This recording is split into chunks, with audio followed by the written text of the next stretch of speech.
Welcome to Hood Champion Boxing and Sports. In boxing, you find a way to win or find a way to lose. Good morning to you out there. Wow, people, it looks like there's finally some serious progress being made, which we thought would never happen.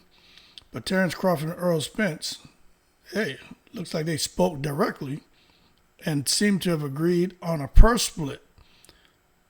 Now that's surprising to me because who would have thought we would have reached this point? But that could explain why there's just been radio silence across the welterweight division, because we know with Crawford and Spence, that creates a bottleneck when they haven't decided on what the hell they want to do when it comes to facing each other. But now a potential super fight between Spence and Crawford is, the word on the street is, hey, it's not dead yet. And I think they both know that it's just a matter of time before somebody moves up in weight or before someone loses, and I don't think they want to miss the opportunity of making the fight. So now there's a report out there that was put out by ESPN that's saying that Spence and Crawford have communicated directly by telephone without the involvement of promoters, managers, and networks, and have agreed on an undisclosed purse split. Now, I do believe if they spoke, they were able to agree on a purse split. I definitely agree on that because they were able to kind of get beyond that sticking point last time. Crawford then sent what was called a memorandum of understanding to Premier Boxing Champions, which manages Spence. No potential date or site was reported. Now, we know that Spence has been going back and forth ever since, 6-8 months.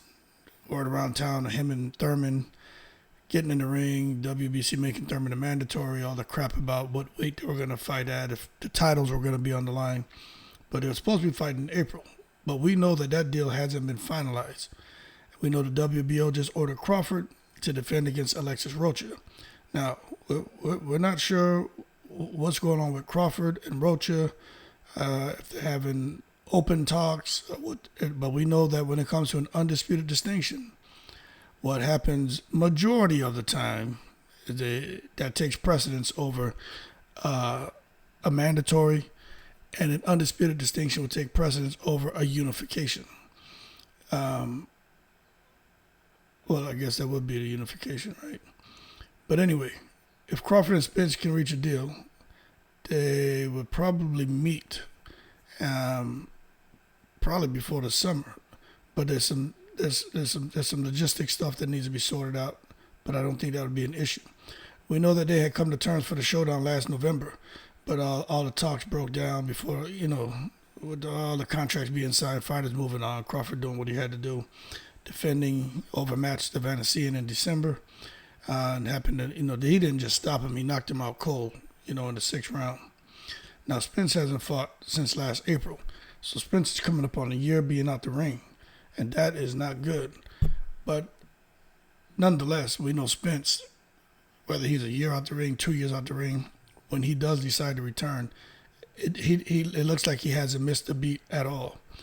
But a lot of people are saying that this right here is going to be one of the great welterweight clashes in the history of the welterweight division, just because of the styles of Spence and Crawford and the fact that both of those guys are on a lot of people's pound-for-pound list between the number 1 through 5 spot. But, it's been difficult for these guys to try to get this fight off the ground. Crawford was with Top Rank, Spence was with PBC, and Crawford came over here, was his own man, I think learning on the job, BLK Prime.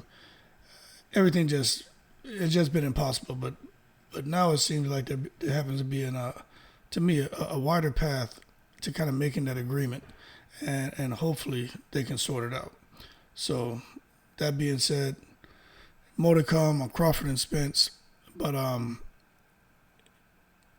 think it's easier said than done on this point, but at least there seems to be some kind of progress made.